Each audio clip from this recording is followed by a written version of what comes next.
I will start explaining why book summaries will ruin your growth with one simple question. How many times have you heard a genuinely great piece of advice but ignored it completely? I know it happened a lot for me, and honestly, I don't think we're to blame here. Take this suggestion for example. You should start meditating because it reduces anxiety and makes you more confident. Like, what is this sentence supposed to do really? It's a simple, plain arrangement of words that doesn't engage with us in any way. So how could it have the power to convince us and make lasting changes? It has no context, no story behind it, no visuals or sound effects or something that could create a connection and spark some sort of emotion in us. I'ma be honest, I knew that meditation was a great habit since 2019 probably, last year of high school.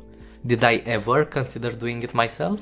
Not at all. I only gave it a shot in the summer of 2022 after reading The Power of Now by Eckhart Tolle. I was captivated by this book because the author articulated every little aspect about spirituality. The explanations and the examples of how the concepts could be applied in real life situations were really good, and I truly resonated with his view on life and on the universe. It felt like everything I believed but didn't fully understand was finally put into words. At the end, I was actually inspired by the idea of being present, so I decided to try meditation for a few weeks. I found some benefits for sure, but didn't fully enjoy it, so I stopped. But the key question is this: would I have still taken on meditation if I read the summary of The Power of Now instead of the entire book? I'm pretty sure I wouldn't. Because again, it would have been a few short, powerless sentences like being anchored in the present moment is the key to a happier life. Without the narrative behind the idea, without the examples or the journey that the author takes you through during the chapters,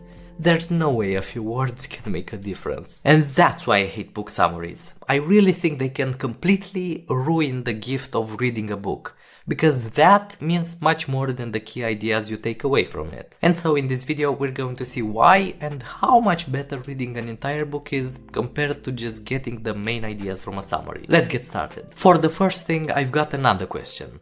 How important is a piece of information to you if it cannot be applied in real life?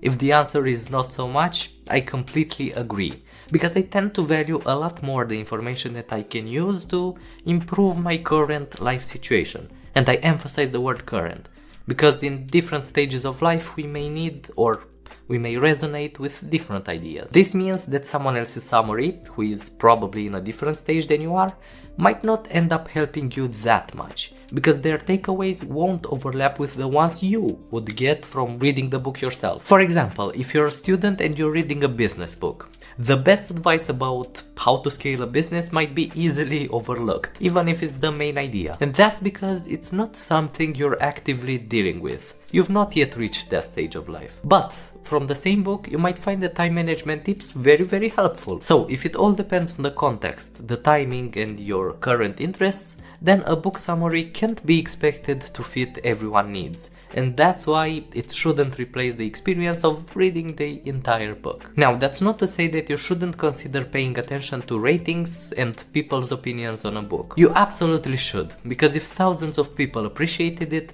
there's probably something valuable in there. Just take the time to read it cover to cover and take away the ideas that will improve your life in some way or another. So yeah, book summaries don't always provide the information that you would actually benefit from. And if there's one thing you should take away from the first step, it's that when it comes to reading books, timing is crucial. Because if you read a book at the right time, it can be life-changing, and that's not an exaggeration.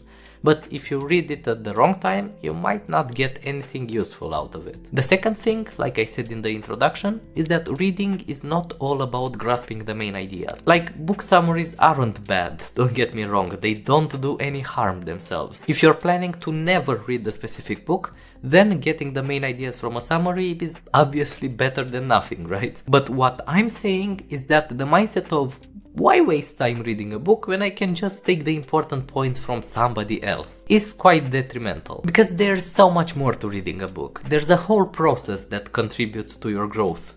So let's take a look at some of the ways in which reading a whole book is infinitely better than just seeing the summary. First, you assimilate the information better if you read it in context. Authors don't just throw all of their ideas randomly on paper. They create a linear journey through the material to help you understand some concepts in the most efficient way possible. In other words, the packaging of an idea and all of the details, stories, examples and explanations that surround it are very important as well. Because most of the times you might not recall abstract ideas, our brains aren't optimized for that. But they do a great job remembering the story or the context used to emphasize them. Let's take an example. It's from Franz Kafka's book Metamorphosis. If you haven't read it, in short, it's about a middle-aged man who suddenly transforms into a giant insect overnight. He literally becomes a bug one day, and that leaves him unable to work or earn money. As a result, his family members gradually distance themselves from him and he is ultimately forgotten in his room. So, one of the main points I took away from this is that sometimes people can face difficulties or problems in their lives, causing them to stop providing the things we expect from them or that we're used to, such as attention, patience, emotional support or even money. When this happens, we often don't understand the situation and instead of offering our help or words of encouragement, we stop valuing these people, just like Gregor's family did to him, the protagonist. Now, I'm not saying that you are like this, because obviously I didn't get a chance to know you. But what I'm saying is that I've seen it happen and I try to avoid doing it myself. The point is that remembering this idea or lesson from the book might not always be straightforward, especially on the spot when I catch myself judging someone, for instance. But the image of a giant insect who is abandoned in a bedroom by his family is much more likely to come to mind and remind me to do the right thing. Secondly, by reading the whole book and not just the summary, you get to engage in a lot more stuff throughout the lecture, such as thinking critically about the content. If you take time to put in balance what you're reading with your thoughts and beliefs, you're already one step ahead, because you're actively developing your thinking and deliberation skills, and you also get to refine your values and principles. Let me give you a personal example. Writing the scripts for these videos is quite challenging. It takes a lot of time and often feels like a grind, which honestly discouraged me a little bit, because many people say that you have to enjoy something for it to be sustainable long term, and it makes sense. And while I enjoy putting the final product out there, the process is not always fun. It is to some degree, but there are certainly more difficult days from time to time. That being said, I found some relief in Austin Kleon's book Still Like an Artist, which I finished recently. He's a pretty successful author and he's been dealing with creativity for over a decade now, so his advice can be trusted. Anyway, what he said is that creativity is supposed to be difficult. It's supposed to consume a lot of energy and feel like a grind. And while the work will become of a better quality in time, the process won't get easier. This motivates me a lot because it makes me feel like I'm not drifting away from the right track if I don't fully enjoy the thing, you know? So the point I'm trying to make with this example is that if I haven't read the book, I'm sure I wouldn't have gotten this insight, because a summary might not have included it in the first place, as it's not the main idea. And even if it did, the sentence "creativity is supposed to be difficult" seems like common knowledge, really. And we usually don't spend too much time reflecting on information that seems obvious to us. So a simple glance isn't going to make a difference. Which takes me to the third way.